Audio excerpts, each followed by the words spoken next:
E concluímos cunhas notas xa moi breves, logo no coloquio se hai tempo e se é a vontade de vostedes podemos ampliar moito máis sobre quizás o que ten o maior interese e que até agora non citei.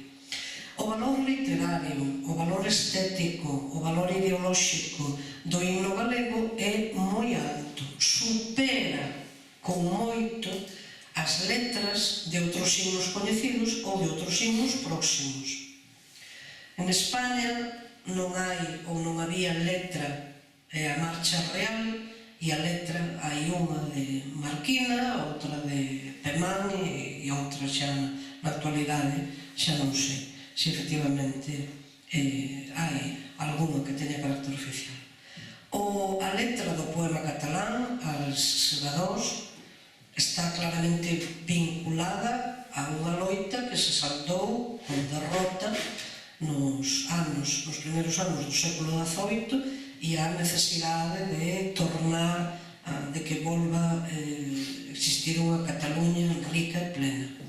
O himno do Partido Nacionalista Vasco, adoptado como himno de toda a Euskal Herria, é bélico claramente, son os soldados vascos.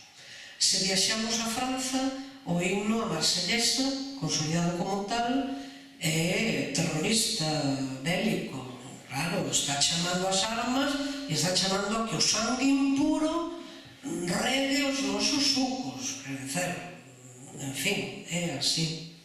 Aquí temos un himno 100% literario e 100% expresivo de unha forma absolutamente coherente de Pondal, de todo o perfil deste escritor.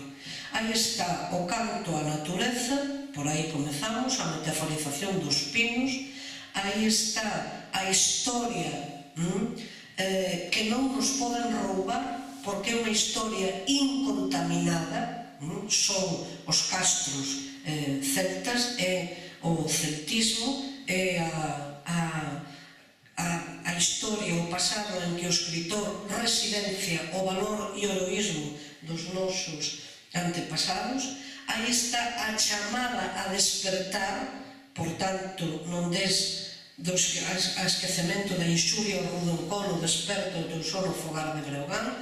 Aí está esa figura mítica.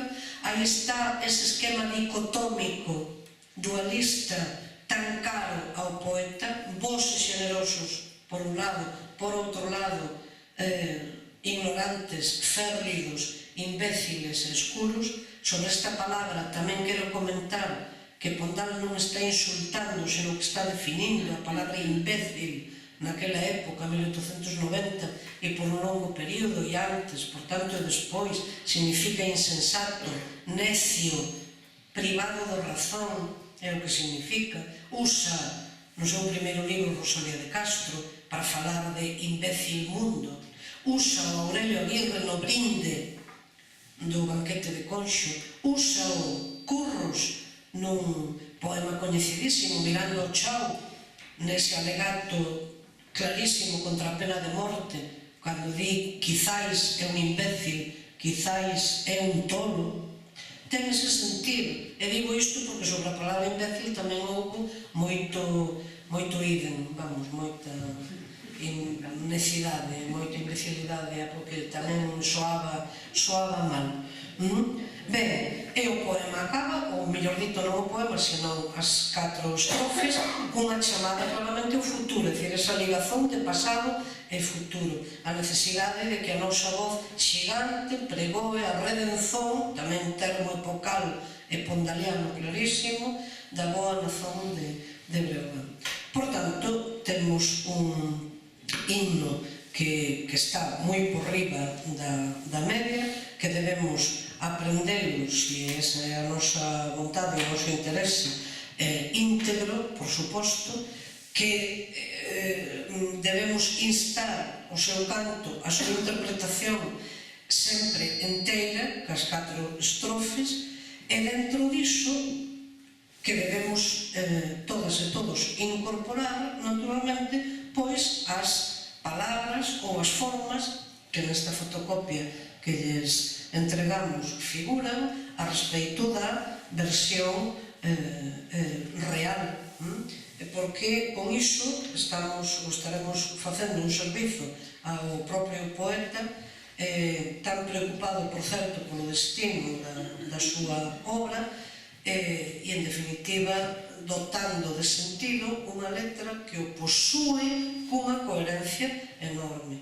Desde esa árbore patria, que son os pinos que tamén representan ao abrazo da terra e do mar en tanta paisaxe do noso territorio,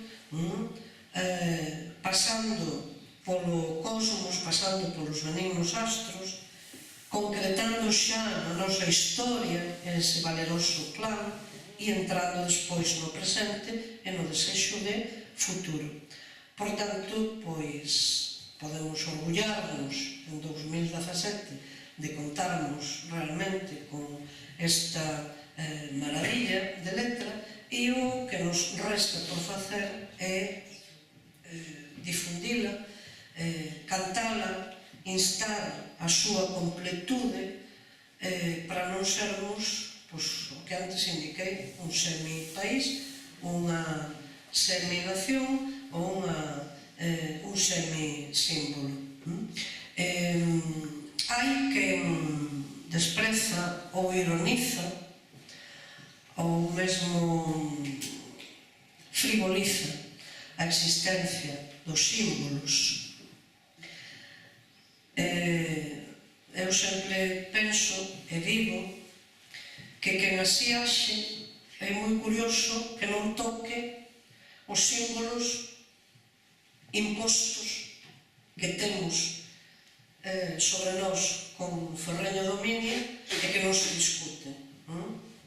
Entón aí eses non se tocan, sexan españois, sexan dos United States of America, sexan da calquer lugar da órbita occidental, non, eses non.